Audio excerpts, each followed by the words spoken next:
जय हिंद दोस्तों। की ऑफ सक्सेस की डिजिटल क्लासों में मैं वीर चौधरी एक बार सभी स्टूडेंट्स का हार्दिक स्वागत करता हूं, अभिनंदन करता हूं।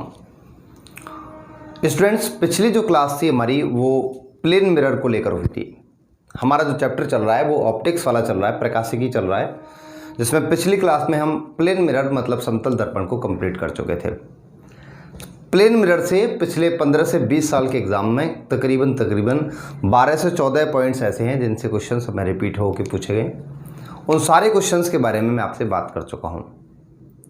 आज हम लोग जो बात करेंगे वो एक नए टॉपिक की बात करेंगे, और जिस टॉपिक का नाम होगा हमारे पास गोलीय दर्पण। गोलीय दर्पण, देखिए हम समतल दर्पण के बारे में बात कर चुके हैं। मैंने बताया था दर्पण हमारे पास दो प्रकार के होते हैं, जिनमें से समतल दर्पण हम क्लियर कर चुके हैं, प्लेन मिरर कंप्लीट कर चुके हैं। In the previous classes we have to already discuss about the plane mirror, and in this class we will discuss on spherical mirror, गोलीय दर्पण। तो आज का हमारा जो टॉपिक है वो स्फेरिकल मिरर को लेकर है।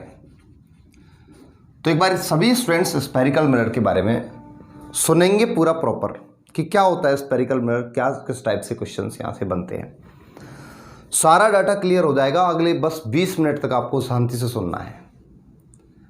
स्टूडेंट्स, अगर मैं बात करूं गोलीय दर्पण की, तो यहां से आपको क्लियर पता लग रहा है कि यहां गोलीय मतलब गोले के बारे में कुछ जिक्र किया गया है। जी हाँ स्टूडेंट्स, मैं आपसे बात करूंगा कि जैसे किसी गोले की बात की जाए, यहां किसी गोले के बारे में चर्चा की गई है, आपको पता लग रहा होगा। अगर मैं इस गोले को दो बराबर भागों में तोड़ दूं तो क्या मैं बेटा इनको दो अर्धगोले नहीं बोल सकता? बोल सकते हैं गुरुजी। अब मैंने दो अर्धगोलीय कांच ले रखे हैं। ऐसा कोई गोलीय कांच था। देखो, कांच और दर्पण में एक डिफरेंस होता है, पिछली क्लास में भी बताया था। कांच वो होते हैं जो ट्रांसपेरेंट होते हैं, इनके आर पार हम देख सकते हैं। वहीं दर्पण ट्रांसपेरेंट नहीं होते, उनकी जो सरफेस होती है ओपेक सरफेस होती है, अपारदर्शी होती है, क्योंकि इसके वन साइड में एक परावर्तक पदार्थ से क्या की जाती है, पॉलिश की जाती है। सारी बातें क्लियर कर चुका हूं आपको पिछली क्लास में।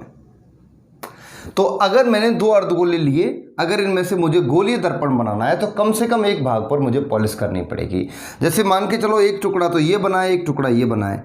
अब इसमें से अगर मैं पॉलिश की बात करूं तो जैसे मान के चलो इसके अंदर वाले भाग पर पॉलिश कर दी, इसके बाहर वाले भाग पर पॉलिश कर ली, दोनों से मेरे पास दो दर्पण मिल गए। अगर यहां मुझे ये दो दर्पण प्राप्त हुए तो इसी आधार पर मैं गोलीय दर्पणों को दो भागों में बांटने लगा हूं। अगर उन्हें दो भागों में बांट देता हूं तो यहां कुछ कंडीशंस किस टाइप की बनेंगी, वो सारा कुछ डाटा समझ लीजिए आप। यहां पर अगर मैं दर्पणों को दो भाग में बांटूं तो गोलीय दर्पण दो प्रकार के होते हैं, जिनमें से पहला दर्पण होता है जिसे कहा जाता है उत्तल दर्पण। उत्तल दर्पण को अंग्रेजी में जो कहा जाता है वो कॉन्वेक्स कहा जाता है, कॉन्वेक्स मिरर। कॉन्वेक्स मिरर, उत्तल दर्पण। दूसरा जो होता है जिसे कहा जाता है स्टूडेंट्स अवतल दर्पण। क्या नाम है इसका? इसका नाम है अवतल दर्पण। अंग्रेजी में अगर इसे नाम दूं तो इसका नाम होता है कनकेव मिरर। हाँ, अगर बात की जाए गोलीय दर्पण की, स्फेरिकल मिरर की, तो मैं कह सकता हूं स्फेरिकल मिरर जो होते हैं वो दो प्रकार के होते हैं। There are two types of spherical mirrors. First one is concave and second one is convex. अब अगर बात की जाए तो देखिए, आप ध्यान से समझते हुए चलें, सारे डाटा अभी यहीं क्लियर हो जाएंगे। उत्तल जो दर्पण होता है, मैंने दो भाग लिए थे। मैंने कहा था एक तो दर्पण का टूटकर ये वाला भाग बना था, एक दर्पण का ये वाला भाग बना था। दो भाग बने थे, जिनमें से अगर आपसे बात करता हूं उत्तल दर्पण की, तो पहले वाले भाग को ले रहा हूं मैं, पहले वाले टुकड़े को, जिसमें मैंने आपसे ये कहा था कि एक दर्पण जो गोलीय कांच मैंने काटा था, इसका एक हिस्सा ये बना था स्टूडेंट्स, दूसरा बड़ा जो हिस्सा था वो ये कुछ बना था, ऐसे करके। अगर यहां से मैं बात करता हूं कि उत्तल दर्पण क्या होता है, तो जवाब है कि ऐसा कोई अर्धगोलीय कांच जिसके अंदर वाले भाग पर परावर्तक पदार्थ से पॉलिश कर दी जाए, वो निश्चित तौर से उत्तल दर्पण कहलाता है। वहीं ऐसा कोई अर्धगोलीय कांच जिसके बाहर वाले भाग पर परावर्तक पदार्थ से पॉलिश कर दी जाए, निश्चित तौर से मान लीजिए स्टूडेंट्स वो अवतल दर्पण कहलाता है। ये एसएससी एमटीएस का एग्जाम में पूछा हुआ क्वेश्चन है। क्वेश्चन बिल्कुल जस्ट ऐसे ही था। वो प्रश्न ऐसे करता है, बोला बताइए भाई ऐसा कौन सा दर्पण होता है जिसके बाहर वाले भाग पर पॉलिश होती है। देन राइट आंसर क्या है अपना, वो है कनकेव मिरर, अवतल दर्पण। अब अगर स्टूडेंट्स मैं इस दर्पण में देखना चाहूं तो बताओ लेफ्ट से देखूंगा या राइट से देखूंगा। आप कहोगे गुरुजी राइट साइड से तो पॉलिश हो रखी है, कुछ दिखेगा ही नहीं। अगर मैं इसमें अगर किसी वस्तु को देखना चाहता हूं तो निश्चित तौर से मैं यहाँ लेफ्ट साइड से देखूंगा, यहाँ से। मतलब अगर मैं देखूंगा तो मेरे नेत्र से प्रकाश की किरण कुछ इस तरीके से जाएंगी, ठीक है। मेरे नेत्र से प्रकाश की किरण ऐसे जा रही हैं। अच्छा, वहीं इस दर्पण में अगर देखूंगा तो इस दर्पण में भी मैं इधर साइड से देखूंगा। मतलब मेरे नेत्र से जब प्रकाश की किरण जाएंगी तो वो स्टूडेंट्स कुछ इस प्रकार से जाएंगी। जैसे कि देखिए, आप किसी बॉक्सिंग वाले बोरे की बात करें, जहां अपन बॉक्सिंग खेलते हैं, तो सबसे सटीक पंच बेटा वो होता है जो बिल्कुल मिड पॉइंट पे लगता है। बाकी अगर साइड में लगा तो मे भी पॉसिबल हो सकता है कि मेरा पंच जो है इधर साइड में खिसक जाए, हो सकता है इधर साइड में खिसक जाए, जस्ट लाइक दैट, उसी की तरह। इसका शेप भी कुछ उस पंच के बोरे की तरह है। अगर यहां प्रकाश की किरण पड़ी तो हो सकता है वो फिसल कर ऐसे निकल जाए, ये वाली हो सकता है ऐसे करके निकल जाए। लेकिन इसमें तो फैलने का कोई ऑप्शन ही नहीं पैदा होता। यहां तो टकराने के बाद हमेशा प्रकाश किरण एक बिंदु पर आकर काटेंगी, ठीक है बेटा। आपसे पूछे जाते हैं प्रश्न, बोला बताइए भाई कौन सा वाला दर्पण ऐसा है जिससे टकराने के बाद प्रकाश किरणें अपने मार्ग को फैला लेती हैं। तो जवाब है जी अवतल दर्पण, सॉरी उत्तल दर्पण। ऐसा कौन सा दर्पण है जिससे टकराने के बाद प्रकाश किरणें हमेशा और हमेशा एक बिंदु पर आकर मिलती हैं। अगर एक बिंदु पर आकर मिलती है निश्चित तौर से वो दर्पण कहलाता है अवतल दर्पण। अंग्रेजी नाम इसके देखूं तो देखिए ये प्रकाश की किरणों को डाइवर्ट कर रहा है, मोड़ रहा है। इसीलिए इस दर्पण को जो कहा जाता है, इसे कहा जाता है डाइवर्जिंग मिरर, डाइवर्जिंग मिरर, जिसे हिंदी नाम अगर मैं दूं तो स्टूडेंट्स इसका नाम होता है अपसारी दर्पण। क्या नाम है? अपसारी दर्पण। अब देख लीजिए स्टूडेंट्स अपसारी दर्पण क्या होते हैं। अपसारी दर्पण वो दर्पण होते हैं, यहां नाम से भी क्लियर हो रहा है कि अपसारी दर्पण वो दर्पण होते हैं जिनसे टकराने के बाद प्रकाश की जो किरणें हैं वो निश्चित तौर से अपने मार्ग को जो है फैला लेती हैं। वहीं आगे की अगर मैं बात करूं तो यहां हम देखते हैं कि वहीं अगर उत्तल दर्पण को देखा जाए तो उत्तल दर्पण पे क्या हो रहा है, वो जो प्रकाश की किरणें जितनी भी जा रही हैं सारी की सारी प्रकाश की किरणें टकराने के बाद एक पॉइंट पाकर कन्वर्ज हो रही हैं। कन्वर्ज हो रही हैं मतलब कॉन्सेंट्रेट हो रही हैं, एकाग्रचित्त हो रही हैं। इसीलिए इस मिरर को एक और नाम दे दिया जाता है, वो नाम इसका होता है कन्वर्जिंग मिरर। और कन्वर्जिंग मिरर को हिंदी जो नाम दे दिया जाता है वो नाम स्टूडेंट्स इसका होता है अभिसारी दर्पण। आप बिल्कुल क्लियर हो गए होंगे दोनों बातों से कि अभिसारी दर्पण कौन से हैं, अपसारी दर्पण कौन से हैं, इसे अपसारी और उसे अभिसारी क्यों कहा जा रहा है। क्लियर है स्टूडेंट्स? आगे की बात फिर सुनो। अगर आपको पता हो तो मैंने पिछली क्लास में आपको यह बताया था कि जहां दो प्रकाश की किरणें एक दूसरे को काट जाएं प्रतिबिंब वहीं बनते हैं हमेशा, पहली बात। दूसरी बात मैंने बताया था कि प्रतिबिंब दो प्रकार के होते हैं, एक तो होते हैं वास्तविक, दूसरे होते हैं जिन्हें मैं कहता हूं आभासी, इमेजिनरी या काल्पनिक।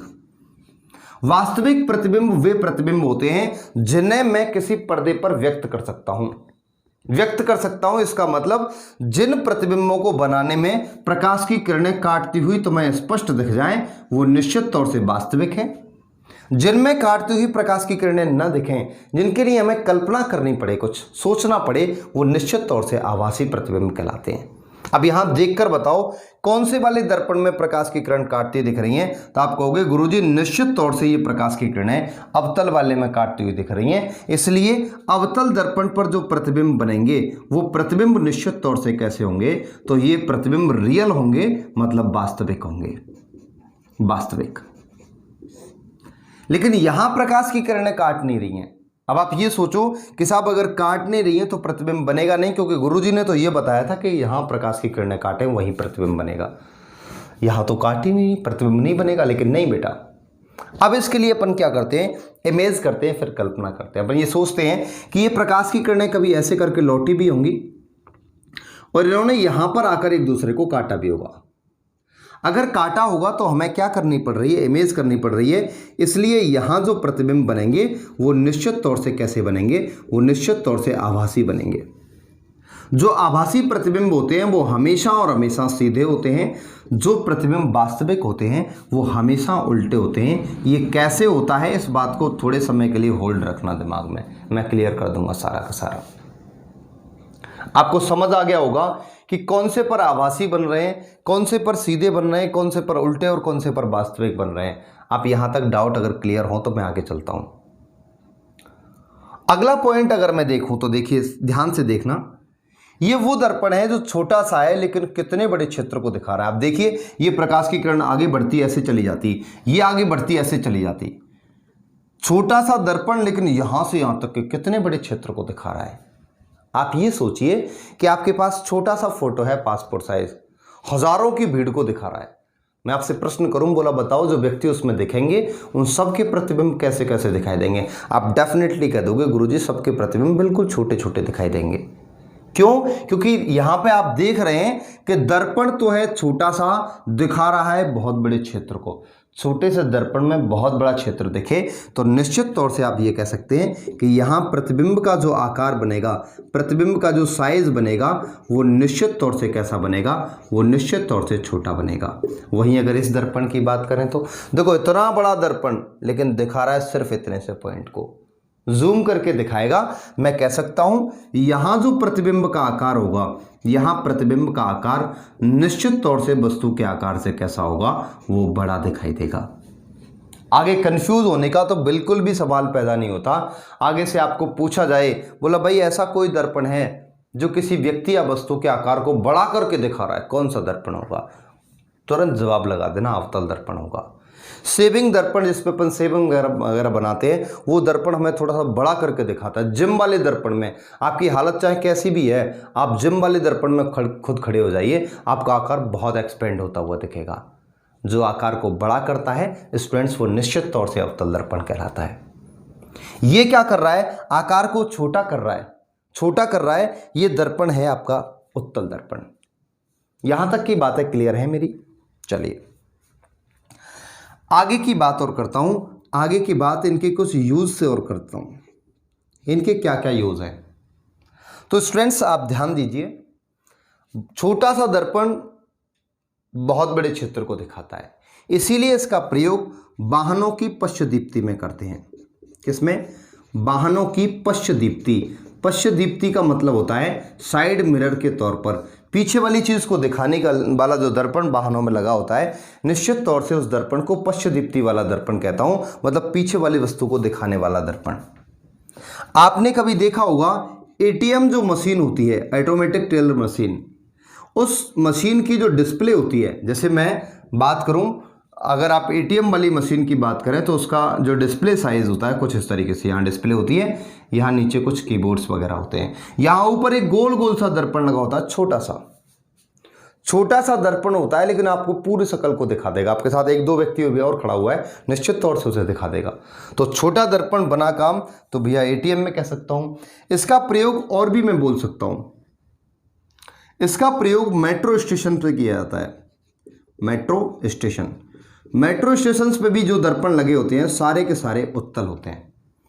अगर मैं कहूं कि तीव्र मोड़ों पर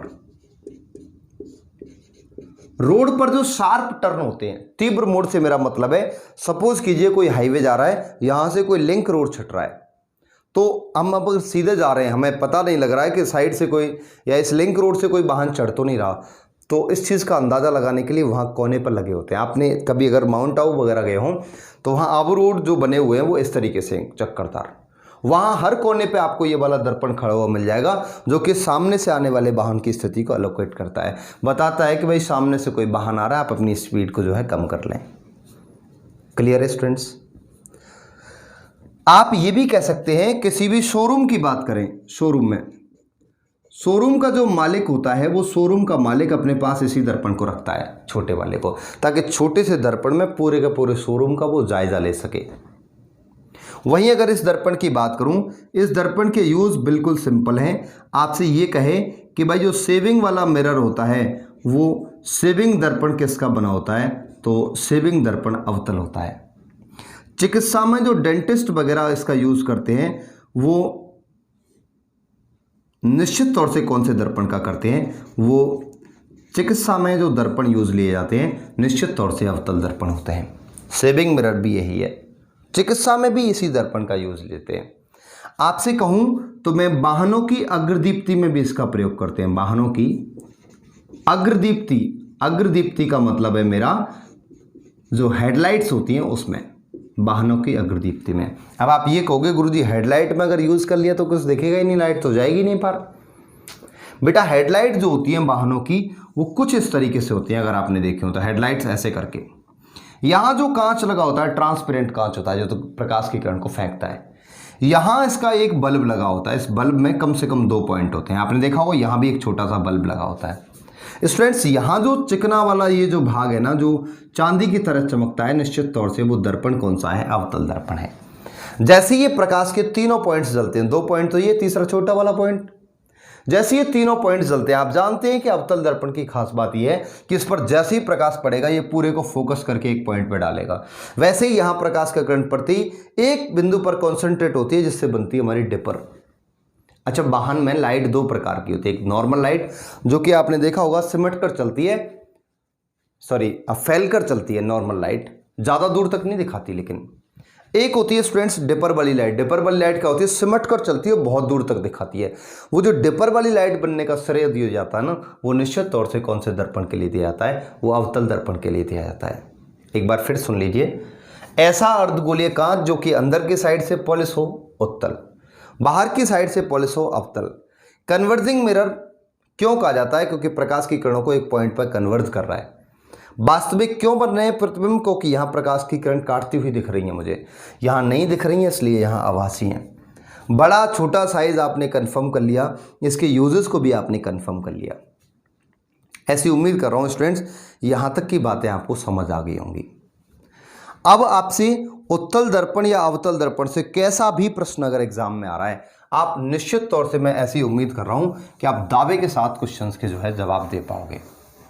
ठीक है भाई, क्वेश्चंस डायरेक्ट ऐसे आते हैं, बोला बताइए भाई ऐसा कौन सा दर्पण है जिस पर बनने वाले प्रतिबिंब हमेशा और हमेशा वास्तविक होते हैं?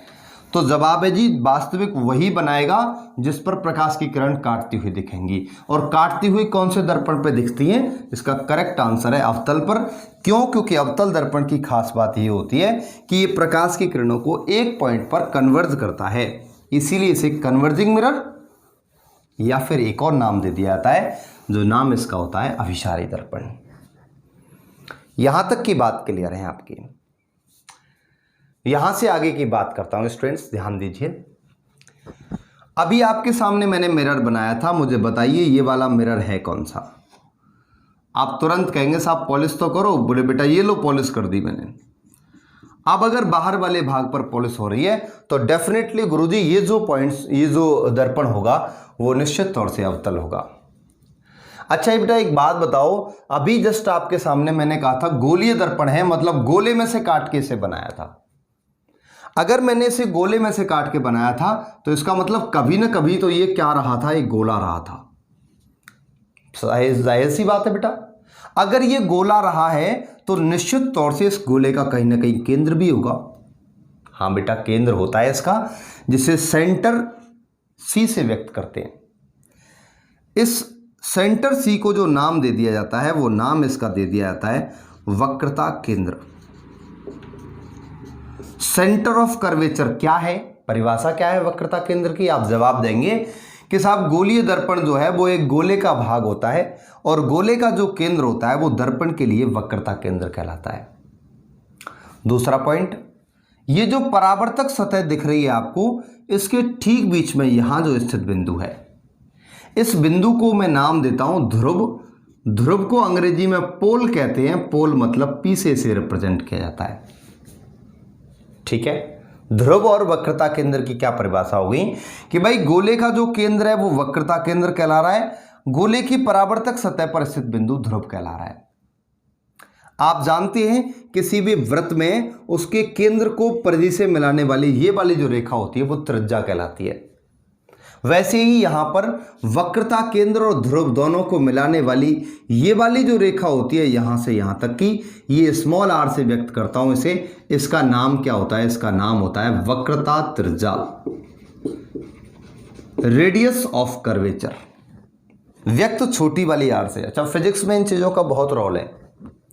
c है तो बड़ी है वक्रता केंद्र c, छोटा c होता तो छोटा c बताता है प्रकाश की चाल को, बड़ा वाला r अगर यहां पे लगा दिया होता तो वो प्रतिरोध को बताता, ध्रुव p।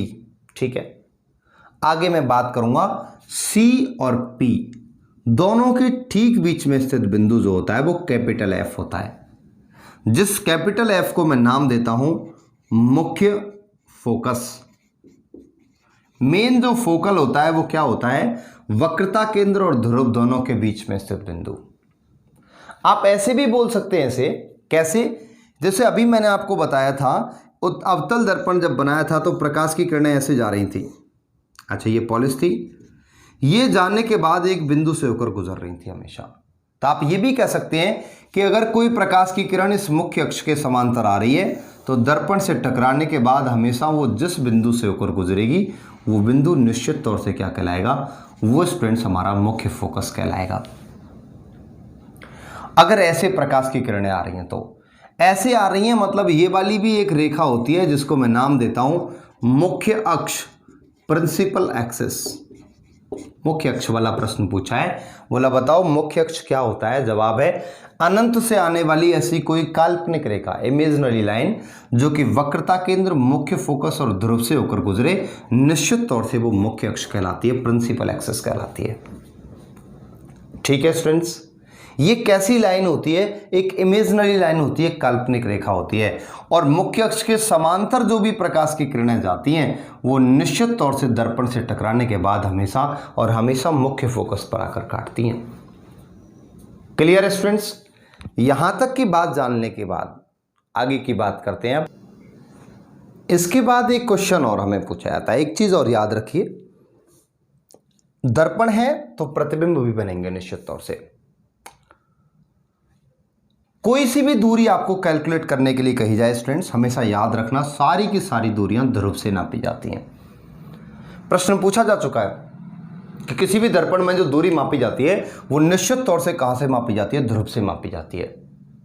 यहां एक चीज और आती है जो हमें ये कहती है, बोला बताइए भाई दर्पण सूत्र क्या होता है, मिरर फॉर्मूला क्या होता है?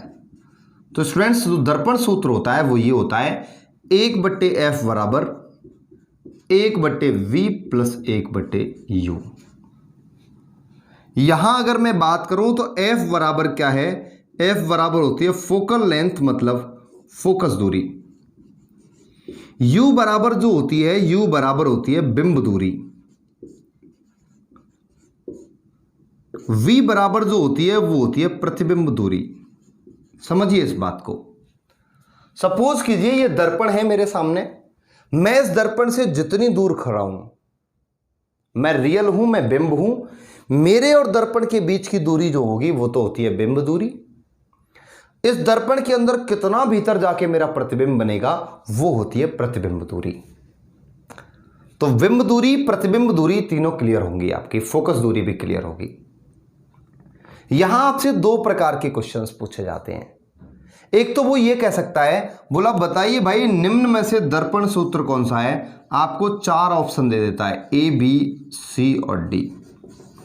हो सकता है वो आपसे ऐसे पूछ ले कि पहला है 1/v बराबर 1/f प्लस 1/u।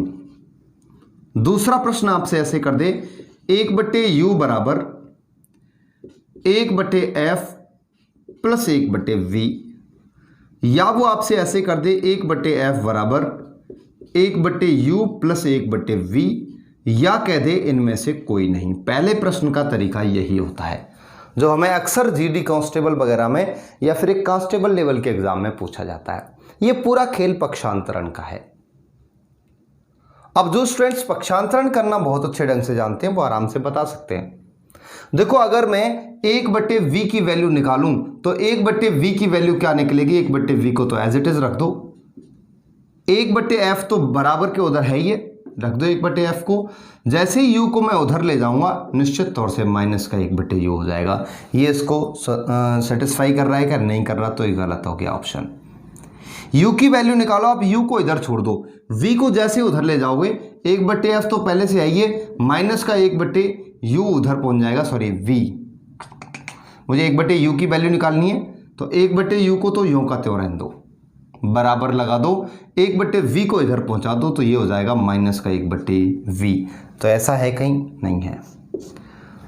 ऑप्शन तीसरा बिल्कुल करेक्ट है, लेकिन हम लोग क्या है कई बार गलती ये करते हैं, स्टूडेंट्स कुछ ऐसे सोच जाते हैं, बोला सर एक बात बताओ, 1/u को आप आगे लाए हैं, 1/v को आप पीछे ले गए, चिन्ह क्यों नहीं बदलेंगे? तो बेटा पक्षांतरण केवल तभी माना जाता है मैथमेटिक्स में जब चीजें बराबर के इधर उधर जाती हैं। तो यहां बराबर के इधर उधर तो जाने से रही चीजें, नहीं गई हैं, तो निश्चित तौर से चिन्ह भी बिल्कुल नहीं बदलेंगे। दूसरे टाइप का क्वेश्चन क्या कहता है? दूसरे टाइप का क्वेश्चन भैया यहां से सिर्फ और सिर्फ डायरेक्ट हमें न्यूमेरिकल बना देता है, जो कि हमें अक्सर उस एग्जाम में पूछे जाते हैं जो या तो रेलवे का एग्जाम होता है, और मे बी पॉसिबल कि ऐसा क्वेश्चन आपको एसएससी के एग्जाम में भी पूछ लिया जाए। अब ध्यान दीजिए यहां पर, इससे जो क्वेश्चंस पूछे जाते हैं वहां सबसे ज्यादा प्रॉब्लम जो 99% स्टूडेंट्स को होती है वो चिन्हों को लेकर होती है। हमें 10th में अब तक ये सिखाया गया था कि चिन्ह परिपाटी अगर हमें बनानी है तो ऐसे ग्राफ बनाना पड़ेगा, ये x, ये x डैश, ये y डैश होता है, मतलब इधर सारा प्लस, इधर सारा माइनस, इधर सारा प्लस, इधर सारा माइनस होता है। अभी प्रश्न कहेगा, बोला भाई मान के चलिए अवतल दर्पण में कोई व्यक्ति खुद का प्रतिबिंब देख रहा है, तो पहले तो बनाओ अवतल दर्पण। अवतल दर्पण ऐसे बनाना पड़ेगा साहब, बन गया अवतल दर्पण। व्यक्ति खुद को देख रहा है, व्यक्ति बैठेगा इधर साइड में क्योंकि इधर से ही देख पाएगा। आप जानते हैं इससे टकराने वाली प्रकाश की किरणें हमेशा प्रतिबिंब भी इधर साइड में बनाती हैं, तो आप देखिए सारा कुछ नेगेटिव रहेगा। आप u की वैल्यू देखो चाहे v की वैल्यू देखो, सब नेगेटिव रहेगी। व्यक्ति इधर है, इसका मतलब व्यक्ति जो होता है वो बिंब होता है। यहां p है, p से बिंब के बीच की दूरी जो होती है वो कहलाती है बिंब दूरी, मतलब u की वैल्यू जो होगी वो कैसी रहेगी? नेगेटिव रहेगी। प्रतिबिंब जो बनेगा उस प्रतिबिंब की दूरी जो होती है वो प्रतिबिंब दूरी v से व्यक्त करते हैं, वो भी इधर साइड में बन रही है, इसलिए ये भी नेगेटिव है। इस नेगेटिव पॉजिटिव में बहुत ज्यादा स्टूडेंट्स कंफ्यूज होते हैं। अब देखो अपन एकेडमिक नहीं पढ़ रहे हैं कि हम इस चिन्ह परिपाटी को ऐसे करके ग्राफ बना के याद रखें। एक ऐसा तरीका बताता हूं आपको जिससे दर्पण भी सारे के सारे समाप्त, सारे के सारे लेंस भी समाप्त। बहुत चुटकियों वाली चीज है, आपने कभी किसी यूट्यूब चैनल पे भी नहीं पढ़ा होगा ऐसे। देखो बेटा मैं आपसे बात कर रहा हूं, एक तो दर्पण होता है जिसका नाम होता है उत्तल, दूसरा दर्पण होता है जिसका नाम होता है अवतल। अब जरूरी नहीं है कि ये बातें सिर्फ और सिर्फ दर्पण के लिए की गई हों, चाहे वो दर्पण हो चाहे वो लेंस हो, सबके लिए चलती हैं ये बातें। कैसे? सबके फॉर्मूले में u आता है, v आता है, f आता है। जी हाँ सर यही है, u आता है, v आता है, f आता है। देखो उत्तल हो चाहे अवतल हो, सब में फॉर्मूला तो यही चलेगा, दर्पण सूत्र तो यही है सबके लिए कॉमन, 1/f बराबर 1/v प्लस 1/u। अब आपको पढ़ने का तरीका कैसे याद रखना है? देखो इधर भी कौन है, इधर भी कौन है, हटा दो। इधर बचा केव, इधर बचा वैक्स। केव मीन्स होती है गुफा। जैसे ही गुफा का जिक्र हमारे दिमाग में आता है तुरंत हमारे दिमाग में नेगेटिव से थॉट पैदा होते हैं। मैं आपसे कहता हूं किसी गुफा में अंदर जाने के लिए, बोले जाओ इस गुफा के अंदर जाओ। अब जैसे ही गुफा का जिक्र तुम्हारे सामने आएगा सारे नेगेटिव थॉट आएंगे। बोले यार कोई जानवर हुआ अंदर, तो कोई हमला हुआ मेरे पे, तो हो सकता है कुछ बदमाश अंदर बैठे हों, तो मतलब कुल मिला के एक्टिविटीज जितनी भी दिमाग में आएंगी सारी नेगेटिव आएंगी, क्योंकि वहां जिक्र किया जा रहा है केव का, गुफा का। जैसे ही गुफा का जिक्र हुआ सारी चीजें नेगेटिव। आप कह सकते हैं u की वैल्यू भी नेगेटिव, v की वैल्यू भी नेगेटिव, f की वैल्यू भी नेगेटिव। इधर सिर्फ और सिर्फ u नेगेटिव होता है बेटा, बाकी सारी चीजें कैसी होती हैं? सारी चीजें एक सेकंड, इधर सिर्फ u पॉजिटिव होता है, बाकी सारी चीजें कैसी होती हैं? सारी चीजें नेगेटिव होती हैं। मैंने क्या कहा है वो एक बार फिर सुनो। केव का मतलब होता है बेटा गुफा। जैसे ही गुफा का जिक्र आया गुरुजी ने बताया था सारे नेगेटिव थॉट लगा दो, सब में नेगेटिव। इधर साइड में भी सब में नेगेटिव लगा दो, सिर्फ u को क्या मान लो, पॉजिटिव मान लो। अब कोई स्टूडेंट ये कहे क्यों साहब u ये क्यों मान रहे हैं, अगर वो क्यों जानना चाहता है तो फिर वो डायरेक्ट उस पर आ जाए ग्राफ पे, जिसको मैंने अभी क्विट किया है।